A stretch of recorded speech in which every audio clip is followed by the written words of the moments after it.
I bought 3 of the Port Charlotte Cask Exploration Series expressions. The OLC is already out in a video. I'll put a link in the description below for that. The PAC is for another video that's coming up. And today, MRC. It's going to get its cork popped. Let's do this.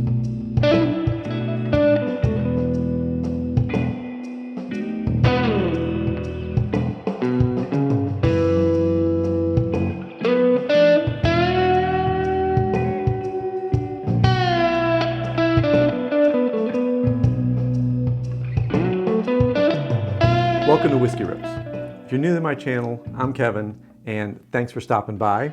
Today I have a Port Charlotte Cask Exploration Series, the MRC 01 edition, and I can't wait to get this in a glass and start trying it. This expression is bottled at a cask strength of 59.2% ABV. It's a limited release that's distilled from 100% Scottish barley from the Inverness Shire region. Bruichladdich is not shy about experimenting with whiskey. They have over 200 cask types maturing in their warehouses at this time. This feeds the Cask Exploration Series. I appreciate so much about the way the Port Charlotte division of Bruichladdich works and creates their whiskeys. They do a lot of cask strength whiskeys or near cask strength, and they're definitely taking the time to explore different types of oaks and woods in their maturation process. So this particular expression is 50% first fill bourbon casks, 50% second fill wine casks, and then they combine them together for another year in a French oak cask that's from the Bordeaux region. It's bottled on site. It's using non-chill filtering, no coloring. A lot of comments about coloring in the videos. Too many distilleries use coloring because they're concerned that the whiskey doesn't look the same exact color for every pour. Let whiskey be whiskey, man. There's no reason to make them all look exactly the same. I'm okay with a slight variance. In fact, if you can spot whiskey variances in color from bottle to bottle, you're a better taster than I am. When we visited the Bruichladdich Distillery in 2018, I was really thrilled with the atmosphere of it. We had gone on a few other distillery tours by the time we got to Bruichladdich, and some of them felt very commercial. They felt very focused on the marketing, very structured, do this, do this, do this, here's how you go through the tours.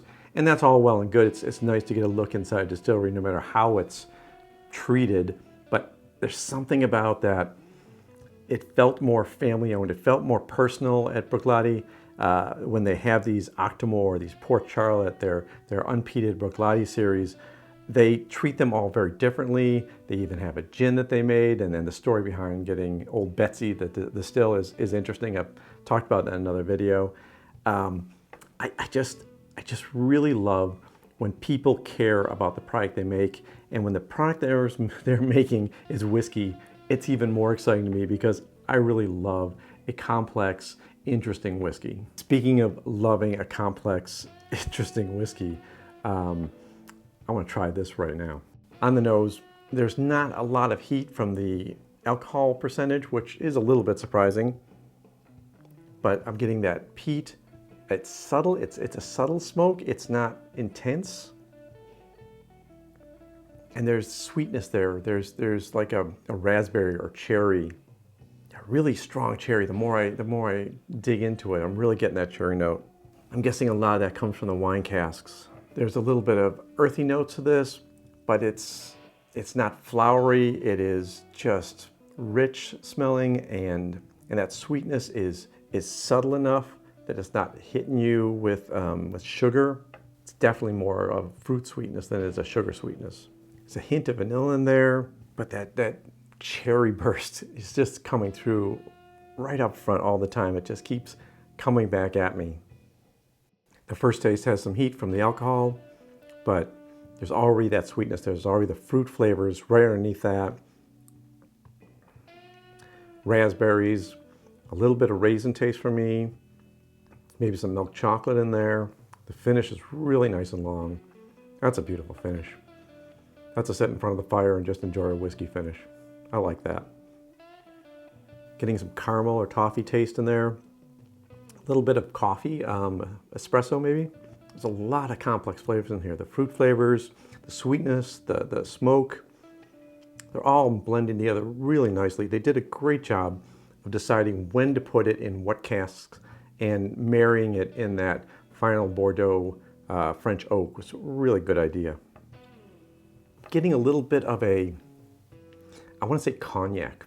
You know, if you warm a glass of cognac, I'm getting a little bit of that hint on the finish, and some more of the coffee flavoring on the finish too. Now, I did a video on the OLC, and that was the whiskey that actually triggered me to dive into the Cask Exploration Series.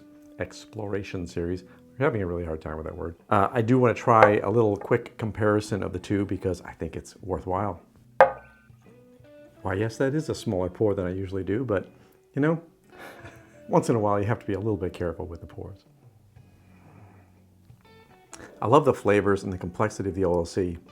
I think they're less sweet than the MRC and definitely more on the oaky side. Yeah, the MRC is coming across as sweeter. Definitely more of the red fruits. And I'm still getting that cherry note on the taste. Where in comparison, I'm getting more spice on the OLC and more vegetal notes. It definitely tasted sweeter alone when I first tasted it, but compared to its sibling here with the MRC, if you like a sweeter version of the Port Charlotte series, I think the MRC is more your path. It's also cheaper.